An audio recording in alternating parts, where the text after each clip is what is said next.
Everybody's doing something. We'll do nothing. So we go into NBC, we tell them I got an idea for a show about nothing. Exactly. They say, what's your show about? I say nothing. There you go. I think you may have something here.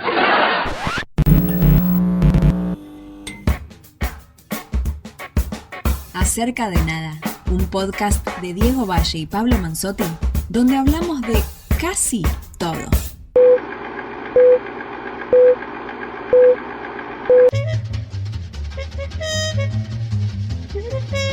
Estamos en otro episodio de Acerca de Nada.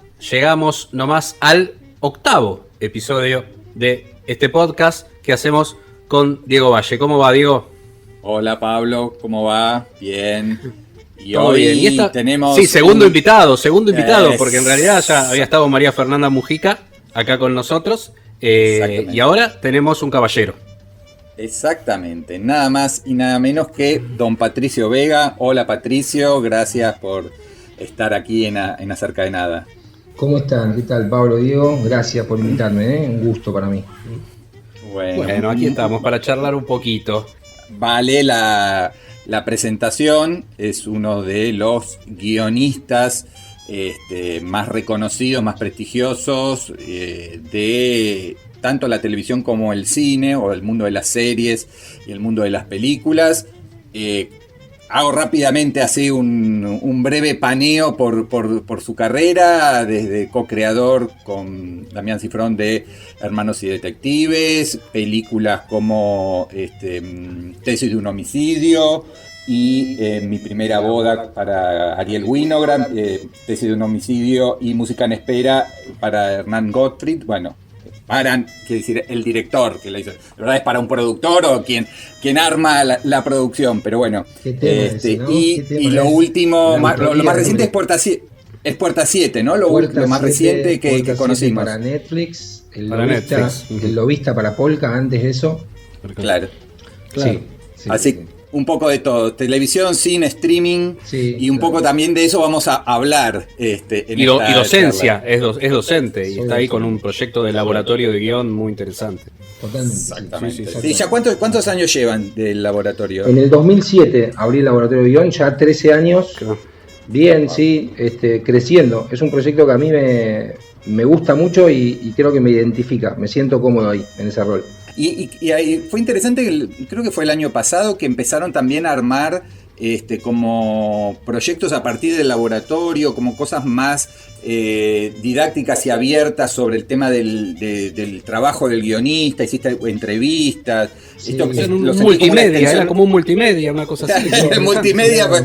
Multitasking, ¿no? Claro. No, eso obviamente que parte primero de un alumno mío más joven que yo, que tiene ganas de hacer cosas en las redes y me convenció a mí. Claro, por eso digo. Eso es como lo primero. Y después me parece que sí, es como ampliar un poco, dar como pequeños indicios de lo que es el oficio de guionista y de cómo miramos nosotros en el lab el oficio de guionista, y aprovechar las redes, ¿no? Para llegar a gente. De eso se trata. Y cómo, justo estábamos charlando un poco en la previa, antes de arrancar con la grabación del podcast, y yo le preguntaba un poco cómo había sobrellevado estos meses de pandemia a nivel personal, a nivel institución, laboratorio de guión, y cómo veía un poco el panorama general, que todos sabemos que es muy complicado, sobre todo para la industria audiovisual, que tuvo un parate casi absoluto. Sí, bueno, mira, a nivel personal no entremos en intimidades, pero bueno, a nivel laboral, digamos, justo el oficio de guionista es un oficio que implica trabajar solo en tu casa, claro, o en un espacio reservado para el laburo, desarrollando guiones, ideas, escribiendo, o sea, pasando mucho tiempo frente a la computadora. Con lo cual creo que somos uno de los rubros que no se vio tan afectado por esta modalidad, ¿no? En el caso de la escritura de guión, yo creo que todo el resto de los rubros del audiovisual se vieron completamente afectados y detenidos. Quizás los productores son los que se mueven, ¿no? Entonces, en ese sentido, tuve suerte. Ahora, por primera vez, me alegro de haber elegido este rubro dentro de todo el espectro audiovisual, ¿no? Pero más allá de eso, sí, es alarmante ver qué es lo que va a pasar, ¿no? ¿Dónde vamos a estar después de esto? ¿Dónde estamos ahora? ¿Y dónde vamos a estar? La industria audiovisual en general, el cine y la televisión. El cine es preocupante porque el cine depende de políticas nacionales, depende de fondos, depende de una rueda que se mueva, que es difícil, va a ser difícil volver a moverla porque está detenida absolutamente. Y la televisión, bueno, estamos frente a un cambio ya desde hace unos años de paradigma, voy a decir obviedades, ¿no? Pero la televisión abierta, o por lo menos la ficción en la televisión abierta, no va más, no tiene lugar, no tiene presupuesto para hacerse como merecería hacerse, y el público migró a otros lados. El público está en otro lado. El público de televisión abierta es un público que ve el vivo, ve el chimento, ve el evento deportivo, el talk show, el noticiero, no mucho más. Y esto, ahí va un poquito, ¿no? Esto que estás comentando no solo tiene que ver con la pandemia, sino con un medio que venía mutando de alguna manera. La pandemia puede haber acelerado, puede haberle dado un toque distintivo, como para ponerle y hacerlo didáctico. Yo te quería preguntar, vos estuviste también en simuladores, formabas parte del equipo, recuerdo. Entonces, no solo eso, después, bueno, la idea ya de Hermanos y Detectives compartida con Damián. ¿Qué diferencias hay entre esa televisión, que en realidad no es tan vieja, pero que ya quedó lejana, entre trabajar un guión para proyectos como Simuladores o como Hermanos y Detectives, a lo que fueron estos últimos trabajos? Ponele, si se quiere, esta última televisión, en el caso tuyo podía ser Puerta 7 o El Lobista. Sí. La verdad que cambió muchísimo. En aquella época veníamos un poco de la revolución que fue Poliladron, ¿no? Poliladron cambió la televisión que venía hasta ese momento, se empezó a producir un poquito más al estilo cinematográfico, es decir, grabar en locaciones, grabar más a una cámara, no tanto el estudio. Entonces eso cambió, modificó y trajo un montón de gente nueva a la televisión, a hacer ficción. Y si ustedes recordarán, en ese momento había cantidad de pilotos que intentaban entrar en los canales, porque así entró Poliladron. Claro. Poliladron llevó un piloto grabado y entró en el 13 y empezó, y bueno, Polka abrió su camino ahí. Entonces había un montón. Entre esos pilotos estaba el de Simuladores. Simuladores era un piloto que grabó Damián con sus amigos de la facultad y con los amigos actores. Ese mismo piloto fue el que salió como capítulo 1, o sea, estaba muy bien grabado. Y lo que queríamos todos en ese momento era tener una ficción, o sea, poder desarrollar, tener un lugar para desarrollarse, llamémoslo artísticamente o autoralmente. Era un espacio real, ¿no? Había un espacio. Pronto la televisión después empezó a transformar eso, pero en ese momento apareció Cupas, apareció Caetano haciendo lo suyo, apareció Cifrón, ¿no? Spinner, o sea, había un montón de gente haciendo cosas, gente que venía del cine y que se largaba a la televisión porque había un espacio, había una mirada, ¿no? Se licuó. Yo creo que no sirvió para estandarizar un modo de producción.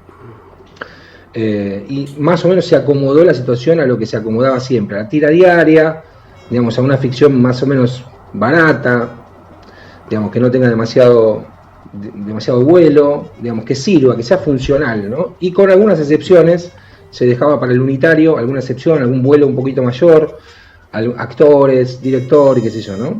Y se armó ese estándar, la tira y el unitario. Eso fue lo que se armó en la televisión, y ese modelo, digamos, sirvió regionalmente, o sirvió en el mercado interno y un poco a donde se vendía esas latas. Claro.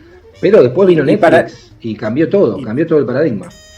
Y para la tarea del guionista es muy distinto trabajar para una película, para una serie y ahora para una plataforma de streaming. Sí, es muy distinto. ¿Cuáles serían los principales cambios o diferencias? No, bueno, a ver, depende de la película. Digamos, vos tenés una película industrial o una película, digamos, de corte autoral, ¿no? Que en principio se trabaja con tiempo. Bueno, pero vos trabajaste en películas digamos, protagonizadas por Ricardo Darín o Natalia Oreiro, o sea, eran bastante industriales dentro de todo. Sí, totalmente, sí. Trabajé, digamos, igual se dio de manera particular.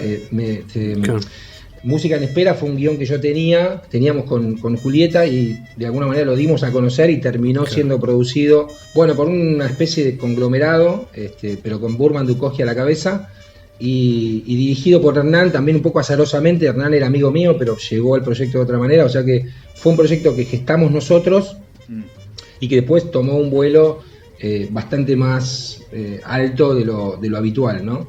Y con Tesis pasó algo similar. Con Tesis, digamos, yo me contacté con el escritor de la novela, con Diego Paskowski, le pagué funcioné un poco como productor al principio, le pagué una especie de opción por el libro, por la novela.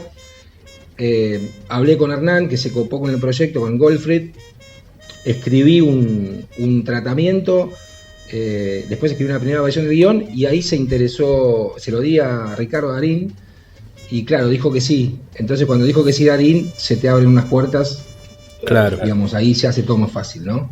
Pero también fue una cosa medio gestada desde nosotros, que tuvo un vuelo. Así como me salió esa, otras no me salieron, las tengo en el cajón. Si alguno las quiere, están ahí todavía, ¿viste?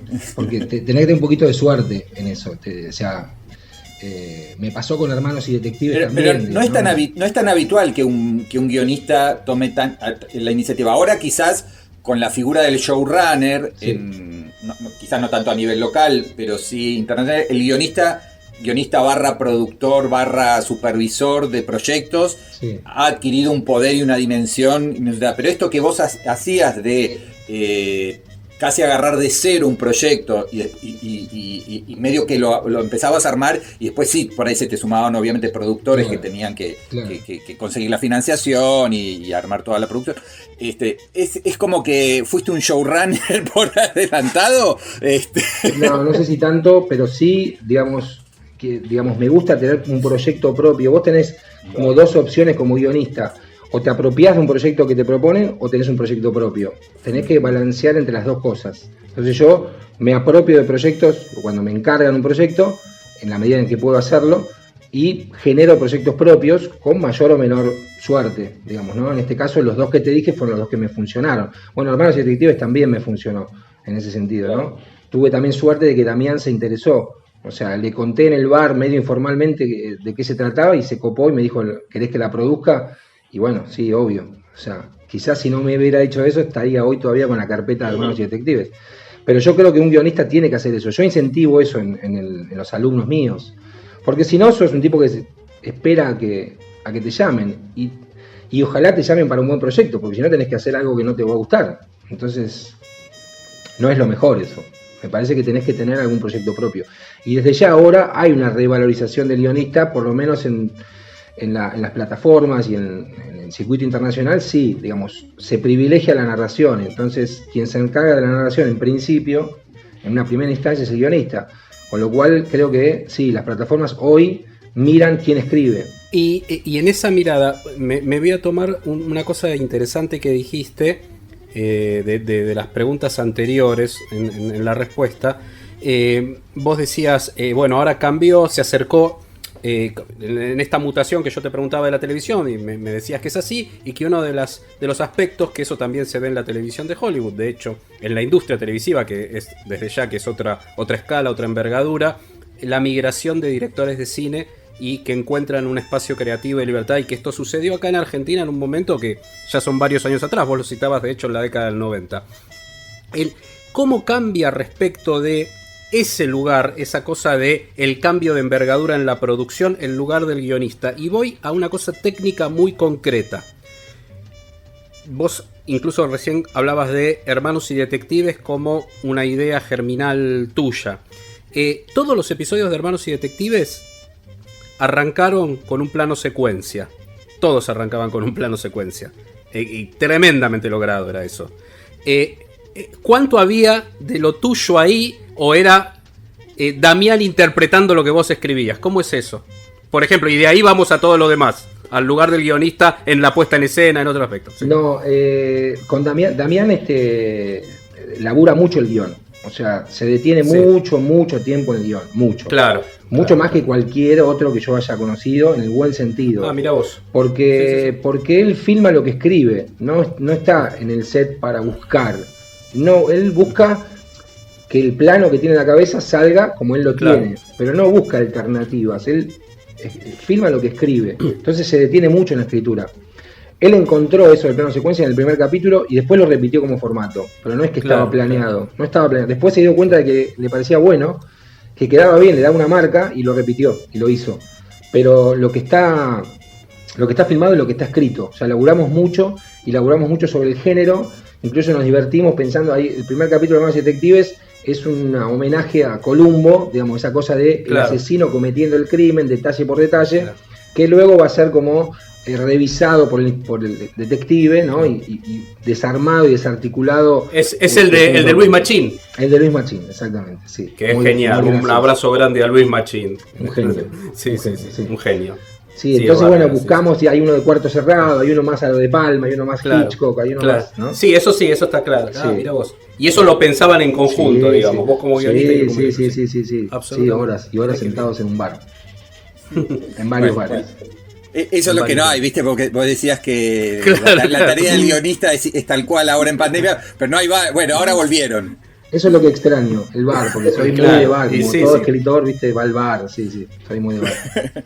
Y hablando un poco de eso, justamente en el momento en el que vos empezás a trabajar fuerte en televisión y en cine, hubo como una especie de tendencia del nuevo cine argentino en el cual la tarea del guionista estaba un poco más desdibujada o no tan... porque no era importante tanto el cine narrativo, la trama, la construcción, sino que había una cosa como más autoral y más de observación y bueno, fue como una de las marcas, por lo menos de ese cine más independiente que viajaba a festivales. ¿Cómo te sentías vos, que venías de otro lado, y cómo te fuiste enganchando con toda esa generación de directores? A ver, yo estoy, digamos, a favor de que el director, de la idea de que el director es finalmente el que toma decisiones que condicionan absolutamente la película. O sea, digo, no darle le doy la autoría, si me apretás un poco le doy la autoría al director desde ya, ¿no? También creo que así como trajo muy buenas cosas Los Caídos del Cinema y su teoría del autor, trajo malas, que es que cualquiera se cree autor de films, ¿viste? O sea, cualquiera que hace una película y escribe, o sea, si además escribe el guión, ya es autor, ya es casi es Godard, ¿viste? Entonces, un pibe debutante que escribió su guión y hace su película, se siente que tiene que ganar Cannes, por lo menos. Entonces, contra eso es difícil de hacerles ver que hay una estructura, digo. O sea, nadie grabaría un álbum, un disco sin saber música. Nadie haría una casa sin ser arquitecto. ¿Por qué alguien hace un guión sin ser guionista? Es algo que no termino de entender. Porque además, después en el rodaje, vos no iluminás, vos llamás a un director de fotografía, porque vos no sabés iluminación, y no actuás, llamás a un actor. ¿Por qué no llamás a un guionista para que estructure narrativamente una historia? No, porque parece que se pierde autoría. Ahí hay algo como medio angurriento de pensar que si yo no escribo mi guión, no soy autor. Vos sos autor por otras razones, si sos realmente un puestista en escena, un director. Bueno, entonces hay algo ahí que se confundió. Yo creo que hay muchos directores que escriben muy bien o que por lo menos encuentran luego a su manera la película y la estructuran, y hay otros que no, que creo que son buenos directores que deberían tener guionistas al lado, que esa colaboración, que uno piensa en John Ford no escribía, o sea, Frank Nagin escribió 20 guiones de John Ford, o sea, no hay una colaboración, ¿viste? Scorsese escribió con Schrader, Scorsese escribió con otros, o sea, creo que eso acá hay algo todavía que no se termina de entender bien, además de que no hay tiempos, ¿viste? Hay oportunidades que hay que hacer, ¿viste? Hay fondos que hay que presentar, entonces ya terminemos el guión porque tenemos que presentar el fondo de no sé dónde. Bueno, todo ese apuro también conspira un poco contra, el proceso previo. Igual creo que eso cambió, ¿no? Digo, estábamos hablando del pic del nuevo cine argentino, en el cual estaban, a algunos les salió mejor, tipo Lisandro Alonso, que no te escribía y a otros émulos le salió cualquier cosa, pero creo que igual esto fue cambiando, más allá de que las corrientes pueden convivir, pero me parece que el boom de las plataformas de streaming, donde los guiones son muy importantes para para poder aprobar un proyecto y darle luz verde, digamos. Bueno, y justamente te quería preguntar un poco cómo te llevas con esta nueva realidad en la cual hoy, incluso por lo que decías, porque la industria del cine está prácticamente parada, lo único que está en el horizonte es poder armar algo para un Amazon Prime Video, para un Netflix o lo que sea. Desde tu lugar de guionista y desde... La verdad que hoy esa televisión en general es una televisión de calidad, ¿no? Obviamente que hay de todo, pero gran parte de lo que estamos discutiendo hoy es porque está en streaming, es porque está en Netflix, está en Amazon. Hay grandes directores haciendo sus películas ahí o sus series ahí, hay grandes showrunners que tienen series espectaculares. Nadie puede negar Breaking Bad, no sé, te puede gustar más o menos, o Mad Men, no sé, no podés negar eso, me parece que funciona, con lo cual me siento bien, me siento cómodo. Corre el riesgo, son corporaciones, ¿viste?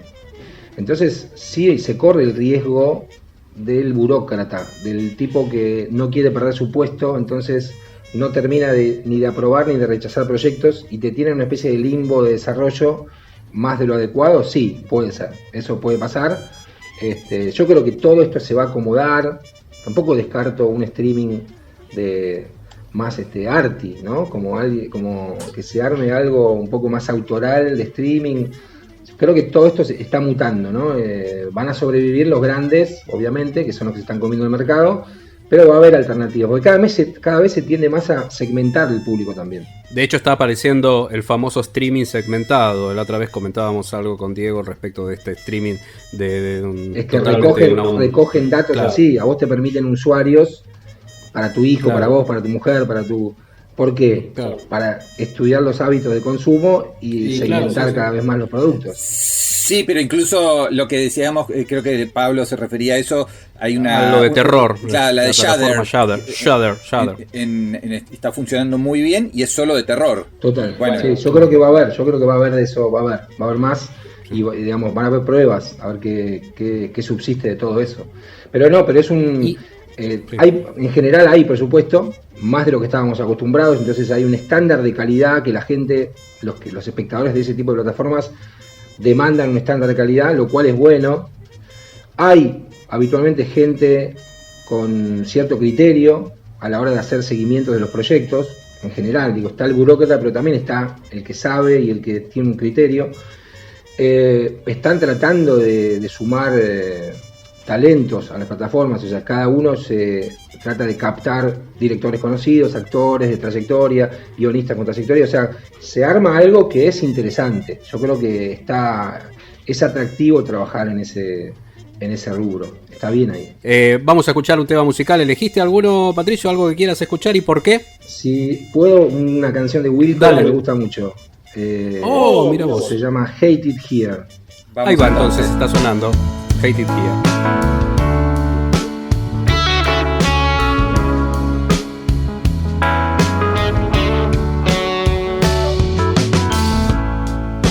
Try to stay busy. I do the dishes, I mow the lawn. I try to keep myself occupied, even though I know you're not coming home. I try to keep the house nice and neat. Make my bed, I'll change the sheets. I even learned how to use a washing machine. Keeping things clean doesn't change anything. Muy bien, bueno, y después de esta selección musical de Patricio Vega, que es con quien estamos dialogando, te quería preguntar, justamente porque estábamos hablando de esta nueva normalidad de las plataformas de streaming dominando un poco el mercado local e internacional, obviamente. ¿Cómo fue el proyecto de Puerta 7? Porque es al revés de los otros, me imagino que ahí te convocaron para escribir algo que ya estaba ideado por otros, como concepto. Sí, fue como particular. La verdad es que es un proyecto particular porque nace de un guionista que se llama Martín Zimmerman, que es un guionista que trabaja en Ozark, en el equipo autoral de Ozark, y él, digamos, tiene familia argentina, o sea, tiene un vínculo con Argentina muy estrecho, porque tiene familia acá, viene cada tanto, y él siempre quiso hacer algo sobre los barras bravas, o le interesaba ese tema, y le picheó esa idea a Netflix afuera, y Netflix dijo que le interesaba hacer eso. Entonces se pusieron a conseguir, por un lado, una productora acá que hiciera las veces de pata argentina del proyecto, y un guionista que pudiera acompañar a Martín en el desarrollo de los guiones, digamos, que tuviera más la idiosincrasia de acá y que además estuviera acá en el territorio como para tener acceso, ¿no? Así que fue ese un poco la génesis del proyecto de Porta 7, fue esa, una idea de Martín que fuimos dándole forma, que elaboramos con Martín y con Gonzalo Zalaya, que es socio mío, y después se sumó ¿Y después Caetano. entra Caetano? Sí, Caetano entra después, como parte de las opciones de director, digamos, que barajó Polka, que barajó Netflix. Digo, en un momento, hay reuniones en donde vos empezás a decir, bueno, quién es el casting, cuál es, el director, cuál es, y se barajaron nombres, y bueno, todos pensamos que Caetano tenía mucho que ver con ese mundo,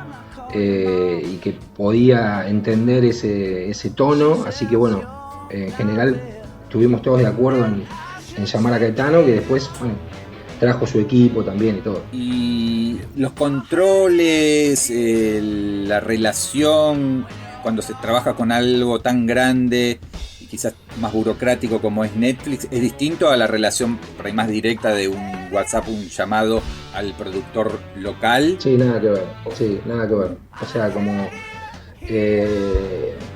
digamos, lo que yo tenía, por ejemplo, el lobista que hice para Polka, el lobista era llamar a Adrián y decirle, che, es esto y esto, y él que me devolviera un audio, y después ya estaba, y yo seguía y tenía libertad. También tenía devoluciones de Turner, porque es una coproducción con Turner, un poco más sistematizadas, porque había alguien encargado, pero era eso, unas devoluciones de guión normales. En Amazon es un sistema como mucho más piramidal, entonces vos tenés un tutor del proyecto en primera instancia. Netflix. No, en Amazon, porque son dos diferentes. En Amazon, que ahora estoy trabajando, En Amazon Prime Video, solo para hacer la diferencia. Okay. En Amazon es como burocrático, piramidal, largo.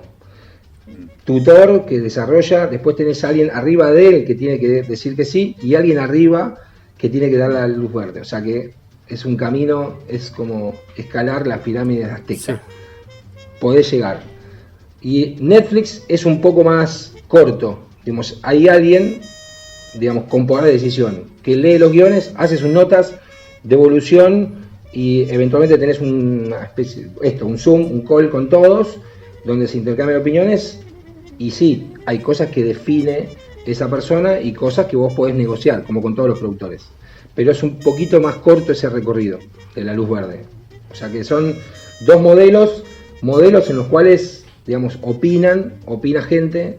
HBO yo no trabajé, pero tengo amigos que sí, también hay mucha gente opinando, hasta que al final, digamos, tenés esa luz verde que te aprueba. Y esto en todas las etapas, en la edición también, con lo cual es largo. ¿Cómo citaste a Polka varias veces, y en algunas conversaciones que hemos tenido en algún momento hasta me has dicho que es un lugar en el cual trabajaste cómodo siempre?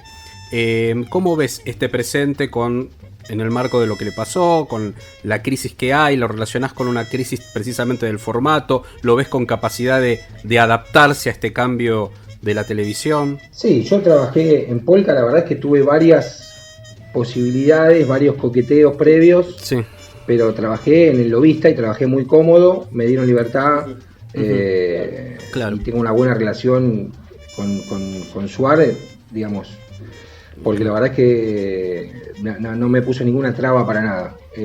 Yo creo que Polka es un sistema muy local, una productora muy local, claro, que necesita reformularse.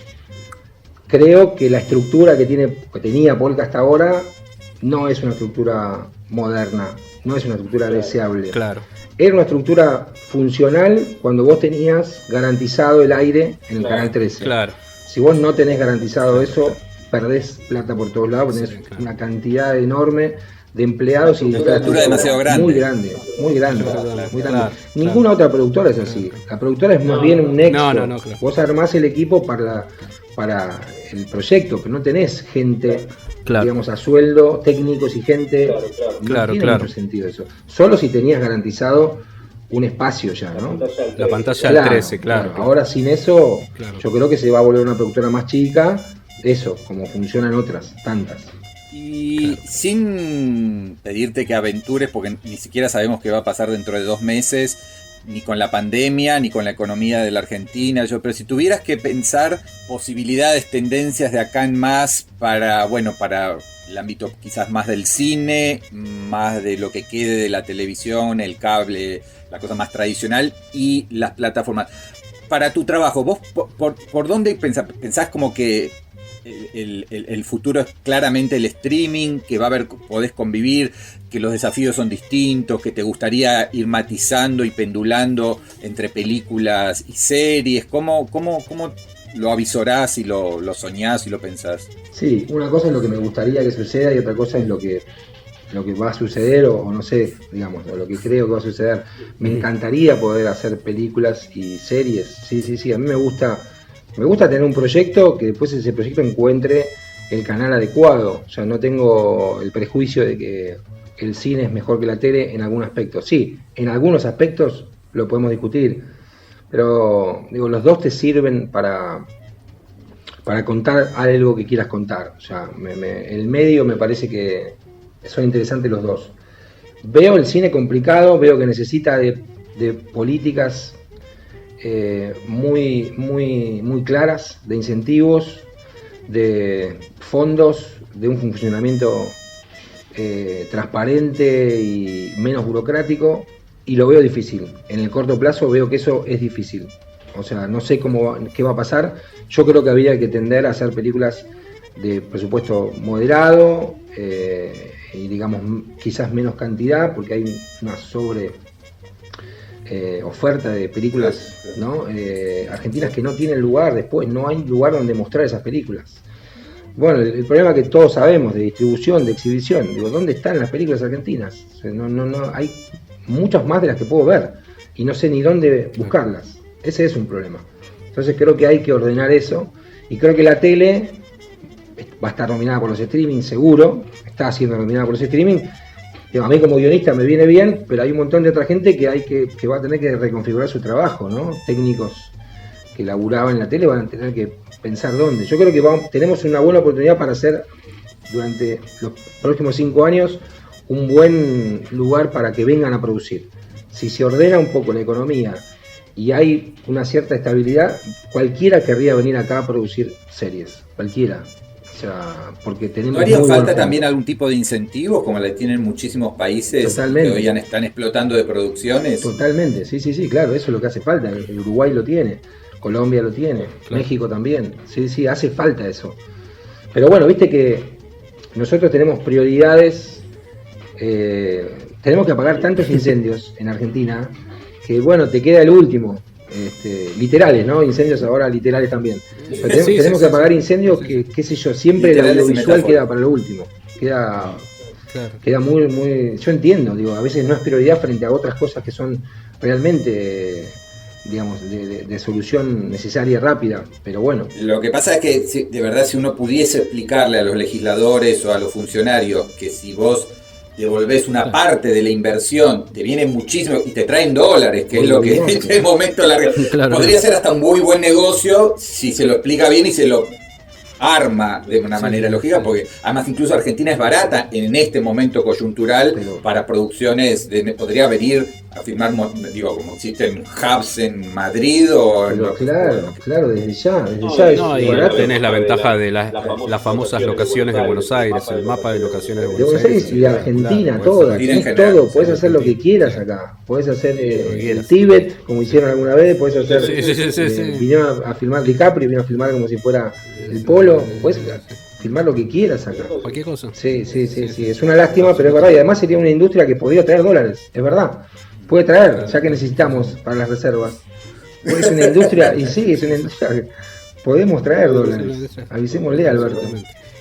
Antes de seguir, ¿Qué estás? ¿te parece que Sí. le pidamos a ver si nos tiene otra recomendación musical, don Patricio? Ningún problema. ¿Qué otra tu recomendación musical? Me gusta mucho el jazz, a mí me gusta, digamos, Sí, alguna muy vez bien. supe tocar el saxofón, mal, Mira pero lo tengo ahí todavía. Y me gusta evidentemente Miles Davis, así que no por el saxofón, pero me gusta como jazzero. Y me gusta mucho Someday My Prince Will Come, la versión de Miles Davis. Claro. Vamos ahí Vamos entonces entonces. a Someday. My Prince Will Come.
Bueno, ahí sonando de fondo Someday My Prince Will Come, en este caso la versión de Miles Davis. La vamos a usar de cortina, de paso, lo que queda, esta colita. Y vamos a pasar a lo más grato, como para ir cerrando. ¿Qué te gustó? ¿Qué estás viendo y qué te gustó de este año pandémico? Me gustó Normal People, me gustó mucho.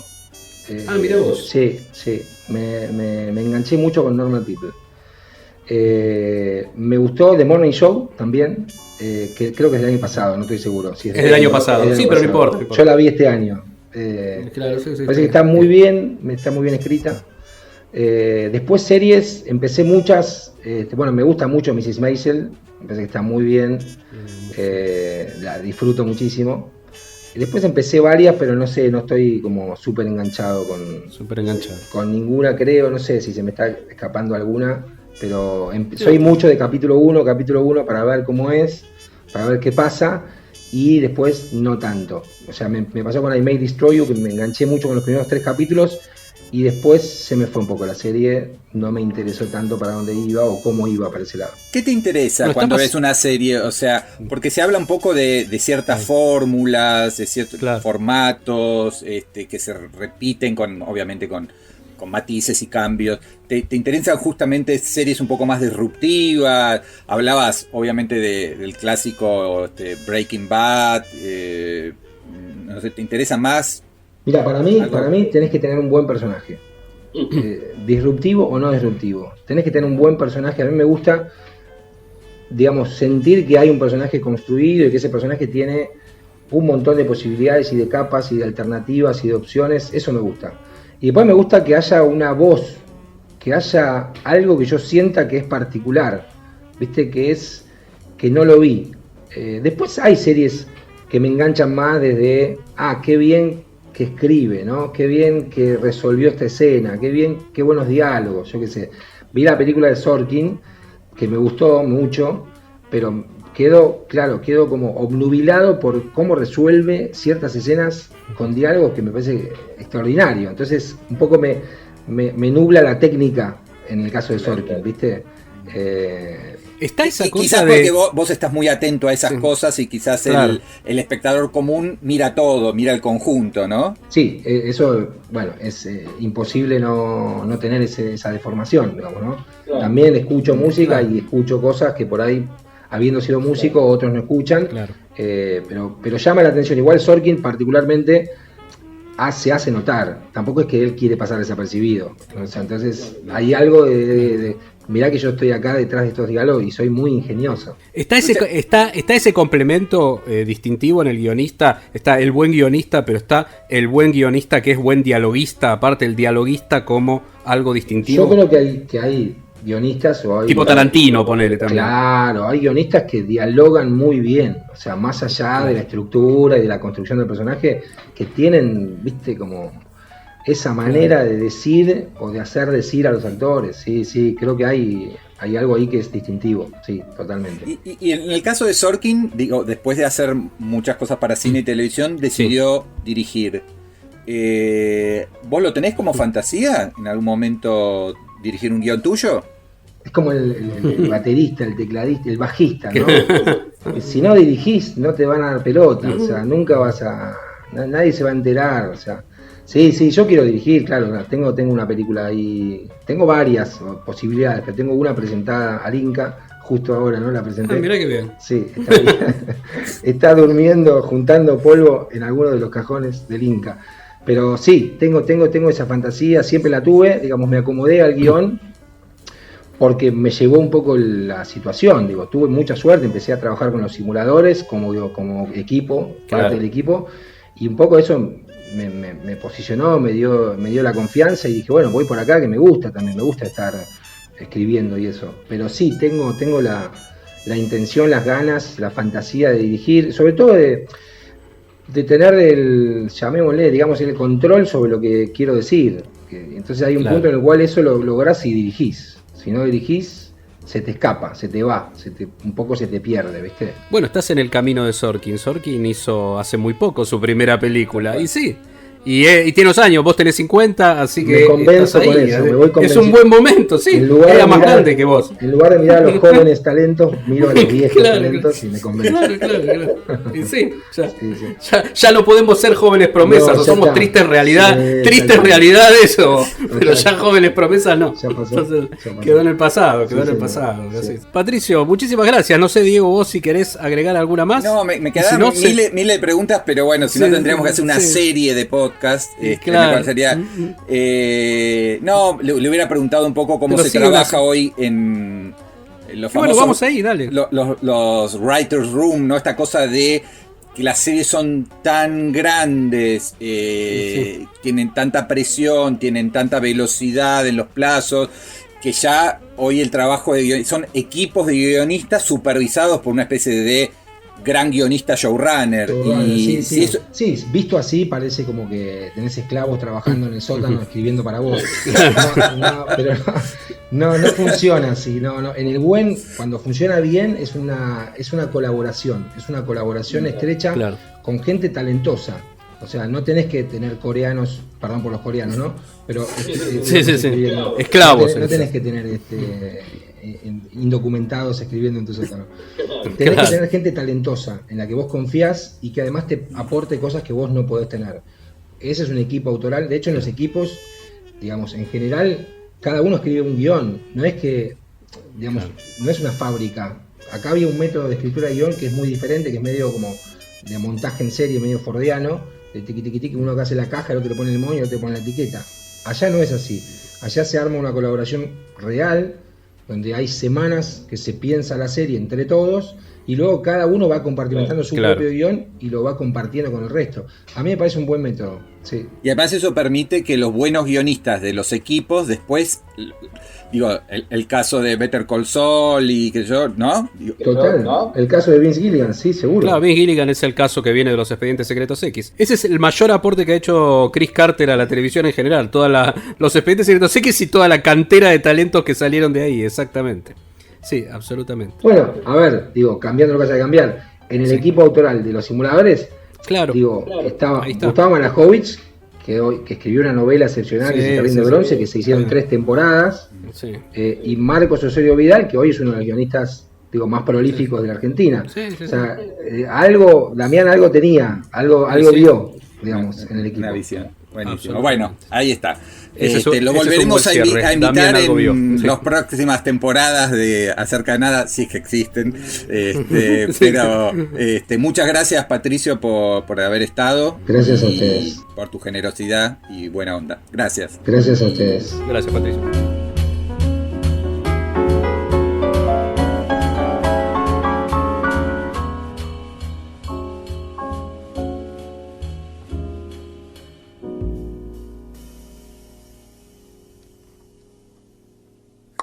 When I saw the show, I didn't know what to expect, but when you on stage and you're holding this brain, I'm like, WTF?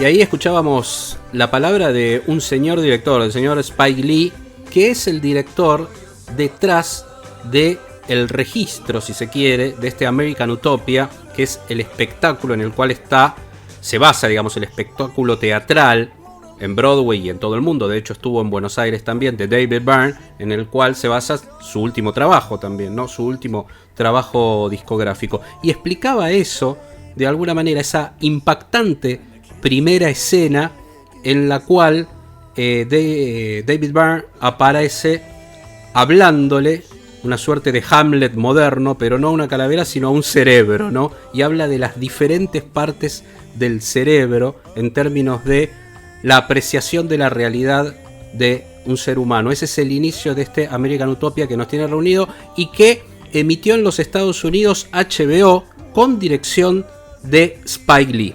Sí, hay que hacer una aclaración en este caso, nosotros siempre lo hacemos, que si bien priorizamos lo que está disponible de manera legal, lamentablemente por el momento, yo creo que en algún momento va a aparecer, David Byrne's American Utopia, el show filmado por Spike Lee, no está todavía en HBO Go o programado para las próximas semanas en HBO Latinoamérica, pero estos materiales circulan, nos entusiasmó muchísimo, nos gusta lo que hace David Byrne por un lado, nos gusta mucho también lo que hace Spike Lee por el otro, sobre todo en este año a mí me gustó mucho Cinco Sangres, yo creo que ya tuvimos esta discusión que a vos no te terminó de convencer, pero me gustó, no me gustó tanto como Black Klansman, ¿no? Me gusta muchísimo, me había gustado mucho Black Klansman. Pero tiene que ver también con la relación que tiene David Byrne histórica con grandes directores y me parece que este American Utopia tiene sus conexiones con Stop Making Sense, ese gran show filmado por Jonathan Demme en 1984. En ese momento Byrne era un treintañero y Talking Heads estaba en el pináculo de ese rock tan vanguardista y que marcaba tendencia no solo musical sino también estética. Y de hecho varios de los temas de aquella época hoy tienen su nueva versión en este American Utopia que está de alguna manera capturado por esta mirada tan particular de Spike Lee, más allá de que se respeta en líneas generales la apuesta original que se vio en Broadway, como vos bien decías, en el Gran Rex acá en Argentina. Lo vino a presentar. Hay varias cosas para sumar a lo que acaba de decir Diego en este análisis que estamos realizando. Por un lado, el American Utopia, en David Byrne's American Utopia desde ya, es un disco en sí, ¿no? Que se puede escuchar en cualquiera de las plataformas. Un disco editado por Nonesuch, que es el sello dentro Nonesuch de Warner, para editar todo lo que sería jazz, o ahí es donde edita, por ejemplo, o editó durante mucho tiempo Brad Mehldau, uno de los pianistas de jazz más reconocidos del mundo, que también estuvo varias veces en Argentina, por suerte, ya sea jazz o músicas alternativas, no precisamente las músicas más comerciales. Bueno, eso se puede escuchar en cualquier plataforma. No solo es la experiencia de el documental de Spike Lee, que obviamente es una cosa tremenda y ahora vamos a seguir desgranando, sino que pueden ver mucho de la American Utopia en YouTube. Hay muchos videos muy bien filmados en YouTube que de alguna manera registran lo que fue esa experiencia sensorial en la cual y voy a tomar palabras de esto que escuchábamos al principio. Es una charla de 5 minutos que la pueden encontrar en YouTube, que es Spike Lee es una charla de promoción del canal oficial de HBO de Estados Unidos, Spike Lee con David Byrne, y de alguna manera cuentan esto, su primer encuentro, hablan cosas muy lindas como David Byrne en la presentación de Haz lo Correcto, por ejemplo, en lo que fue la premiere en su momento, la película de Spike Lee, y cómo Spike Lee se sintió impactado y decía, yo la verdad no tenía idea de cómo iba a filmar hasta que vi el show en Boston, le dice, ¿no? El show en Boston, ahí yo estaba en una super pullman sería, y lo vi desde arriba. Y bueno, una de las características más interesantes es la puesta en escena que logra Spike Lee, que es maravillosa. Entre la puesta en escena y la edición, ¿no? Uno no percibe la cámara en ningún momento. Y hay momentos en que son los puntos de vista de los actores, el punto de vista del público, y hay un plano cenital que connota en el momento exacto respecto de un show que de por sí tiene una connotación muy fuerte, que no son solo canciones al azar, sino que hay toda una reflexión respecto de la historia contemporánea del ser humano y de cómo el ser humano se posiciona frente a esa historia, frente a la tecnología, frente a la guerra, por ejemplo, en el siglo XX, frente a todo eso, la respuesta que da y cómo de alguna manera esta utopía, que eso lo dice David Byrne, no estamos viviendo una utopía, pero tratamos de recrear esa utopía artística, si se quiere, en el escenario, y la verdad se siente muy bien. ¿Te parece que escuchemos un fragmentito de uno de los temas del disco original y del show en vivo? Vamos entonces con American Utopia, David Byrne. Everybody's coming to my house. Everybody's coming to my house. I'm never gonna be alone, and I'm never gonna go back home.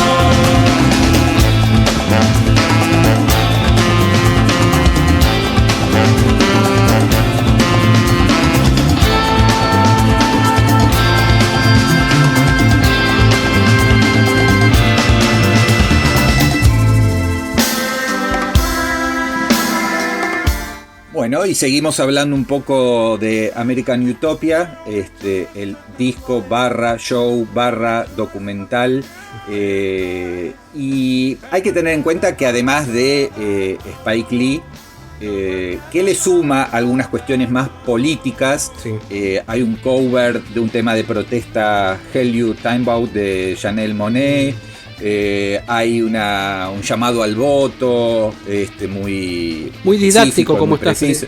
Por un lado es Sí. explícito y por otro lado es muy didáctico cómo utiliza. No, y en un momento creo que dice hay una mesita, sí, ahí para que a la salida de claro, del no, para teatro. que vos tengas, él explica, para que ustedes tengan el compromiso, que es una experiencia. David Byrne forma parte de una asociación que de alguna manera llama al tema de comprometerse con el voto, no tanto por quién votar, más allá de que está implícito en este caso, sino a comprometerse en el voto, a votar. Pero habla incluso también del voto local. Del voto local. También en tu Claro. en tu ciudad, en Sí, tu sí. comunidad. Exactamente. ¿no? Que participes. Y esto de comprometerse a votar, sí.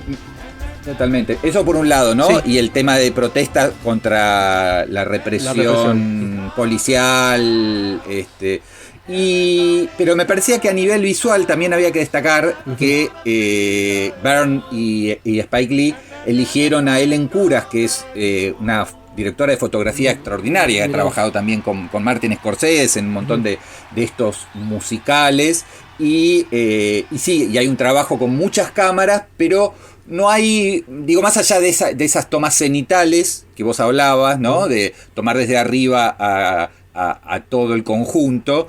Creo que hay un buen uso de esas, creo que son 13 cámaras, en el cual, se logra esa fluidez que necesita.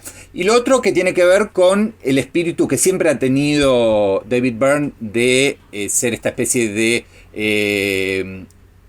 integrador de sonidos, ritmos y nacionalidades y etnias, y él cuando presenta a la banda dice, bueno, tal es francés, tal es canadiense, tiene 2 brasileños, un colombiano, y me parece que no es casual de que, más allá de que los debe elegir por su talento. No, son increíbles, son unos músicos increíbles musical, lo que tienen. Sí, y son absolutamente increíbles. Así, ¿no? Tocando sin micrófonos, descalzos, hay toda una cosa como muy, muy despojada, y con el mismo traje, y acá me acordé de que está con su traje gris, que es el mismo que usaba en Stop Making Sense, tiene que ver con esta idea de unir diferentes sensibilidades y diferentes geografías, más allá de que él es el claramente el creador y el director de orquesta. No quiero dejar pasar este momento, el momento de en el cual él hace un llamado y de alguna manera explica el porqué de la inserción de un tema de Talking Heads, que hay igual, que es el Ayzimbra. Ayzimbra es un tema de un disco excepcional de Talking Heads con el que cierra la década del 70, que es Fear of Music, y que de alguna manera muchos lo consideran como el disco más experimental de Talking Heads, yo también, uno de mis favoritos, y explica el tema de un autor, que en algún momento con una relación con Brian Eno, él dice, muy amigo de Brian Eno desde ya, le había sugerido hacer un tema con letra dadaísta, de un autor dadaísta. Y él primero probó con uno, pero eligió a Hugo Ball y hace esta introducción muy linda en la cual de alguna manera expresa en el show esta opción frente a la guerra, frente a la discriminación, la opción de este artista dadaísta que decía que podemos pensar diferente y construir algo realmente más interesante que los que estamos viviendo, y de ahí sale para mí uno de los temas más lindos de Talking Heads, que es Ayzimbra con esta versión espectacular en vivo. The Dada artist Hugo Ball said that their artistic aims were to remind the world that there are people of different, independent minds, beyond war and nationalism, who live for different ideals.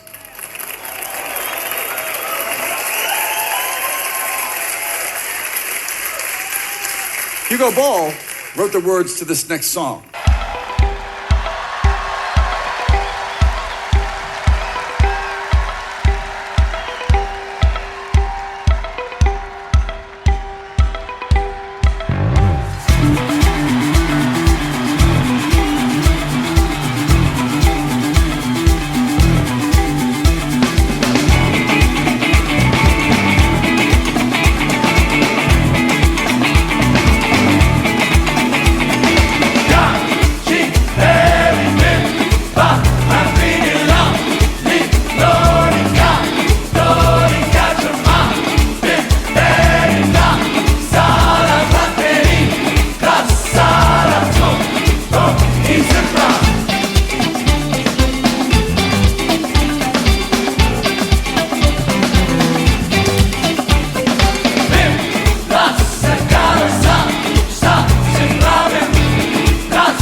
Bueno, y así como David Byrne tuvo su espectáculo en Broadway, que de hecho va a volver, lanzaron la venta de entradas para el 2021 con una gran confianza en que vamos a tener una nueva normalidad que permitirá tener teatros reabiertos en Broadway y en el resto del mundo.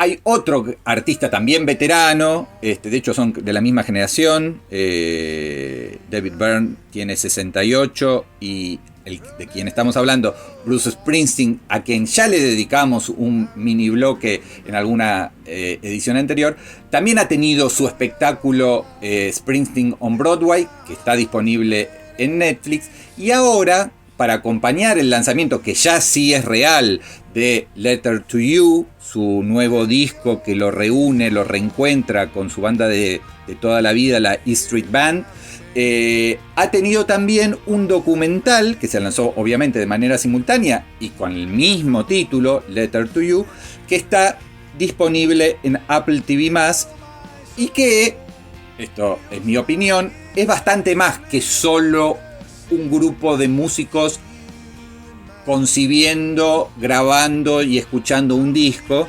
sino forma parte de este camino que introspectivo, íntimo, lírico, emotivo que está construyendo Springsteen en los últimos años con su autobiografía, con el espectáculo en Broadway, con varios documentales y con este Letter to You.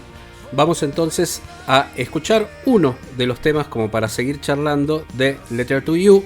Usted, Diego, elija el que quería escuchar, que es el que más le gusta. Sí, mi tema favorito de todo el disco, dentro de un disco que me gusta en general, me gustan los 10 temas, es House of a Thousand Guitars. Una balada muy épica, muy íntima y también realmente conmovedora.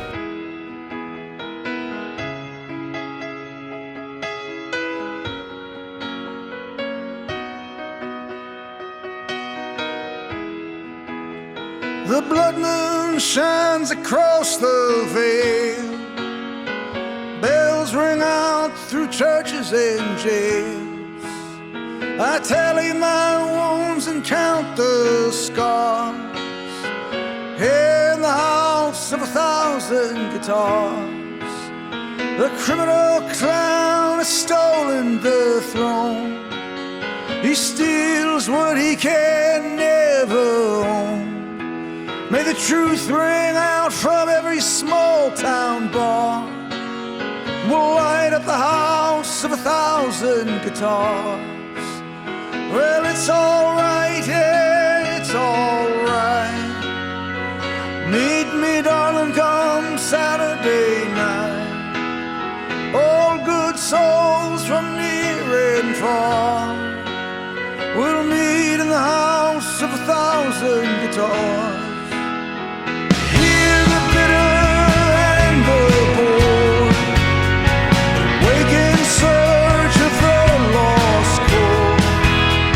Y ahí estaba, entonces este es uno de los temas, porque para que se entienda, tenemos documental Letter to You y disco Letter to You que ya está disponible. Lo habíamos picado algunos de los adelantos en otro episodio precisamente de Acerca de Nada. Ahora ya podemos hablar de que es un disco maravilloso, realmente está entre lo mejor de Bruce Springsteen, lo cual también nos hace pensar en esto, en la madurez artística, ¿no? De un tipo que ya había alcanzado la madurez artística, pero que con 70 años saca Western Stars el año pasado, también no solo por nosotros, sino por la crítica especializada, considerado uno de los mejores discos de la carrera de Bruce, o a la altura, mejor dicho. Y este directamente es un Born in the USA, y de alguna manera el documental es eso, es un homenaje a la amistad, a la E Street Band. Por eso de alguna manera registra el mismo proceso, es la E Street Band vuelta a tocar en vivo, que no sería el concepto de vivo, sino en directo, ahí todos juntos y grabando, casi les diría, en unas primeras tomas el disco, como se hizo con Born in the USA. Por eso es que suena tan similar. Y es realmente muy conmovedor el documental en un riguroso blanco y negro, pero lejos del cliché, porque se ve en todo momento en el lugar donde están reunidos, que es ese estudio de grabación que tiene Bruce Springsteen, que se ve la nieve que cae detrás de los vidrios, de los cristales en pleno invierno, la intimidad, eso da todo un clima de acercamiento, la misma voz en off de Bruce Springsteen en los momentos en que no se ve el registro de las canciones, hablando de estos son poco más que mis hermanos, es la gente con la que he intercambiado palabras por más de 40 años. Sí, es por un lado un tributo a esos 45 años con la E Street Band, es también una reflexión, como ya viene haciendo en los últimos discos, sobre la muerte, sobre la pérdida, sobre el dolor, porque obviamente ya hay dos integrantes, Clarence Clemons y Danny Federici que murieron, ¿no? Dos integrantes originales de la E Street Band, pero creo que en este caso le pegó más el hecho de que él tenía una banda, explica bien la historia y después canta uno de los temas en los créditos finales, que se llamaba The Castiles of Freehold, en los años 60, entre el 65 y el 68, era la típica banda juvenil, y hace poco murió el último que quedaba aparte de él, entonces él es el sobreviviente, y entonces bueno, hay un tema que se llama The Last Man Standing, y es un poco también ver que se le van muriendo los amigos, y cómo le va pegando y cómo él lo puede traducir de alguna manera en tributos, reflexiones, homenajes, o sea que claramente tiene una beta melancólica que también, como vos bien me explicabas, está traducida en términos visuales con ese invierno de New Jersey, los pasajes nevados, el blanco y negro, etcétera, etcétera. Es realmente muy hermoso y nos pone muy feliz, particularmente este fin de semana en el que está siendo grabado este podcast, porque es el día de la salida, tanto del documental como del disco, y son esas cosas para celebrar, ¿no? Estamos hablando de una American Utopia también, que hoy, como bien aclaraba Diego, está esta cosa de las redes que nos permiten el acceso. Stop Making Sense, volver sobre ese, para muchos, uno de los mejores documentales musicales de la historia del cine, que es esa presentación. Disponible en YouTube. En YouTube, está completo, está en HD en YouTube, lo pueden ver gratuito, o sea, ahí está. Y de alguna manera, Apple, un gran acierto, Apple Plus TV, la de ya disponible, estaba desde anoche, tarde disponible, el documental de Bruce Springsteen, y que de alguna manera también quiero hacer un link, si bien son totalmente diferentes, pero es un puente por Apple y por lo que cuentan con el American Utopia, lo que es esta historia de los Beastie Boys, ¿no? La historia de los Beastie Boys, de Beastie Boys Story, que está también registrada en un documental que grabó Spike Jonze de la presentación de los sobrevivientes de la banda de los Beastie Boys, y que fue uno de los primeros estrenos allá por el mes de marzo de Apple TV Plus. También una de las mejores películas para mí, que junto a esta de Bruce Springsteen y junto a la American Utopia tuvimos en este 2020. Ahí vienen esta paleta como para ir cerrando de recomendaciones, ¿no? Totalmente. Así que sí, recomendamos obviamente el documental de Spike Jonze sobre la historia de los Beastie Boys. Ese legendario trío de hip hop, pero básicamente, y en este caso, volver a recomendar, como ya lo habíamos hecho previamente, lo nuevo de Bruce Springsteen, ahora también en formato documental, y el David Byrne de American Utopia, el disco, y búsquenlo porque se encuentra fácilmente el documental de HBO Max. Bueno, y si te parece... ¿Nos vamos, Pablito? Nos vamos, y a diferencia por ahí de otras veces, directamente, como hubo tanto material, nos vamos con Bruce Springsteen, con The Boss, y este tema muy, muy, muy Born in the USA, se va a ir apagando, Burning Train. Chau. Chau, hasta la próxima.